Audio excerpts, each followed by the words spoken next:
We are finally in the actual new era of the WWE. After WrestleMania 40, we were kind of promised the Paul Levesque era. We were promised the new era and us moving into a new era of the roster and a new era of WWE. The one thing that I did realize was last year was kind of a repeat of 39, 40 and stuff like that. And this year, we are finally in that new era of moving to the new star. We are moving into new storylines. We are moving into that next generation. So in this video, I want to talk about how we're finally in the new era and what I'm most excited for. For the longest time and in previous videos, I talked about the WWE has an aging problem. The WWE's top guys have only gotten older and older, and the WWE has relied on the same people to basically get us to that next level for the past 10 plus years. We relied on the Seth Rollins, the Roman Reigns, the Drew McIntyres, even though he took a little bit of a break, the AJ Styleses, basically everyone that you see in the current main event right now. The biggest thing is, I believe with this new year, ever since WrestleMania 41, all the signs are pointing to we are now going to see new faces ascend to that level. We are seeing kind of that finally passing of the torch moment. We are seeing the culmination of stories finally coming to an end. They are running Randy Orton and John Cena for the last time. Randy Orton and John Cena for the final time. John Cena is retiring at the end of this year. We are seeing him out the window. Roman Reigns has finally come back down to reality and is working on storylines that are helping elevate other talent. CM Punk tried to help elevate other talent this year and is now moving into a storyline that's going to help elevate other talent. Braun Breaker is a Paul Heyman guy. The Miz is lined up with Carmelo Hayes to help make Carmelo Hayes the next guy. Jacob Fatu is a United States champion. Dominic Mysterio is your Intercontinental champion. Lyra Valkyria is being positioned in a way where she is going to take the torch away from Becky Lynch. Tiffany Stratton just had the torch passed to her from Charlotte Flair at WrestleMania. We are finally going to be in a position where you're seeing this next crop of talent get raised. We're going to see these next guys that girls, whether they may be a little bit older, it's new faces. We're in a position where a lot of these new faces are being put in storylines that matter. We're being put in a position where storylines are being revolved around people that aren't just the same guys over and over, aren't the same 40 and 50-year-olds. And if they are involved in the storyline, they're involved in elevating the other talent. This past SmackDown, what did we see with Jacob Fatu? They're using LA Knight, they're using Drew McIntyre and Damian Priest, two former world champions, to help elevate Jacob Fatu's status as the United States champion. With Dominic Mysterio in the IC title,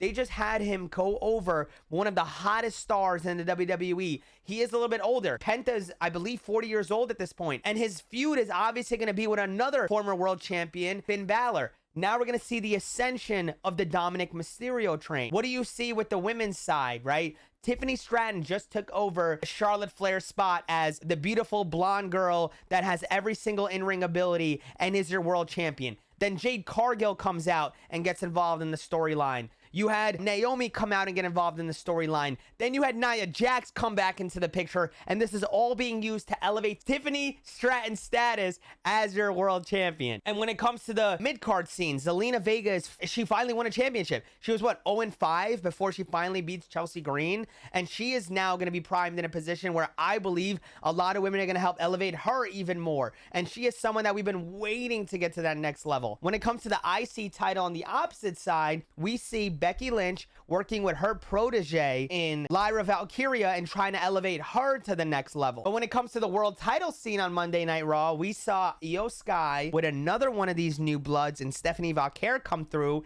And then you have Roxanne involved in that storyline. You now have Julia involved in that storyline. You have Rhea Ripley involved in that storyline. And then it's only going to elevate all of those women to the next level. I think we are finally being put in a position right now where we are seeing the culmination of the next stars finally come up. I believe in this next draft we have coming up, they're going to bring up probably guys like a Tony D'Angelo, guys like a Trick Williams, even though Tony's been there since, I'm pretty sure the Undisputed Era was there. So he's been there for a while, but he's finally going to be talent that comes up. I believe Trick Williams is probably on his way up. Obafemi's probably on his way up because there's a lot of younger guys. Ethan Page, even though Ethan is a little bit older, he is someone that I believe is going to elevate the main roster. Ricky Starks is going to elevate on the main roster. Fraxium for the tag team division. We're seeing all the tag teams put on banger after banger banger after banger. We're finally seeing new names get spotlight. We're finally seeing these guys who have worked their butts off all these years for just a minuscule of TV time finally are gonna start getting elevated to that next level. Now, don't get me wrong. There is some faults in this era right now. Obviously, the main spotlight is still on like a John Cena and what John Cena is doing his farewell tour. But I believe this whole entire year is going to be used to really take those guys to the next level. See if they can sink or swim while not having all the attention being forced on them, right? I think the biggest fear when it comes to Triple H, I think Triple H is scared to take risks. If you guys remember back in the day, Vince McMahon was scared to have newer guys be main eventers. He was scared of the Chris Jerichos. He was even scared to have just Triple H. If you guys remember WrestleMania 2000, they didn't want to just have Triple H in that storyline. They made sure that they threw in every single person with the Mankind and the Big Show and then The Rock and then Triple H, have all four of those guys there because he was scared on, can those guys just sink or swim, just them two? My biggest thing is I think Triple H needs to take more risk. You have amazing younger talent. Give them opportunities to sink or swim. Throw in the Austin Theories in there. Throw in the Grayson Wallers in there. Throw in guys that you have on NXT. You have so much young talent. Let's have Angel Garza and Humberto move up a little higher. There's so many guys and girls that I think are willing to give up their spot to help this next wave of talent. You're watching what Andrade did with Carmelo Hayes. All he did was elevate Carmelo Hayes. You got Rey Fenix, who's in his 30s right now, and he's somebody that I believe is going to get elevated to the next level. El Grande Americano, aka Chad Gable, is going to help raise the stock of the Creed brothers as long as they stop focusing on El Grande being the main character in that group, but also using El Grande to elevate the status of an Ivy Nile, Julius Creed, Brutus Creed.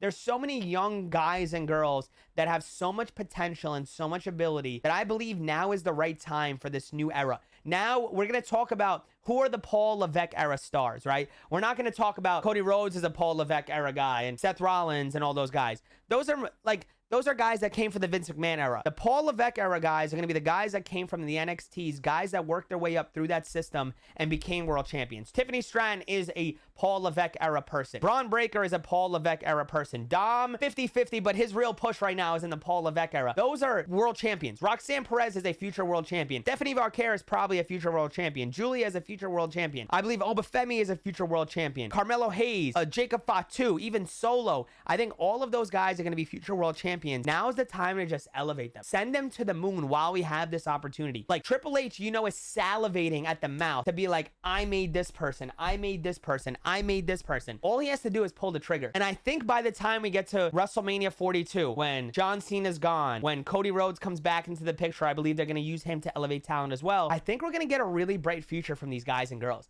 I believe 2025 leading from WrestleMania to the next WrestleMania, we're going to see a lot of faces we have not seen before main event cards. We're going to see a lot of faces win Money in the Bank, a lot of faces win the Royal Rumble, new world champions and stuff like that. That is another thing that I think Triple H is also a little scared to do. He's scared to put the world titles on people that don't already have that type of allure to them, right? Don't already have that type of like home mainstay stuff. People will say, oh, well, what about Damian Priest? He didn't cash in. He cashed it in. That's how he won the title. You know what I mean? Like, it's a different type of story with something like that. Jey Uso, he had to win the Royal Rumble, but again, he was so over that you had to give it to him, right? You had to give him that opportunity.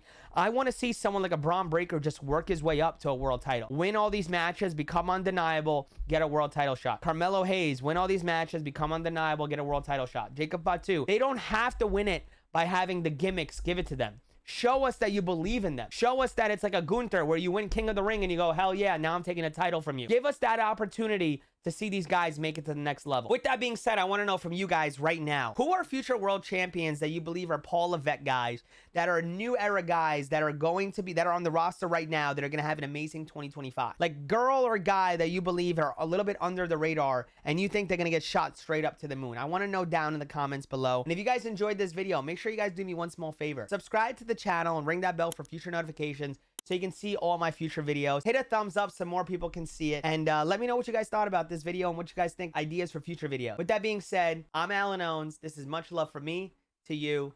Peace.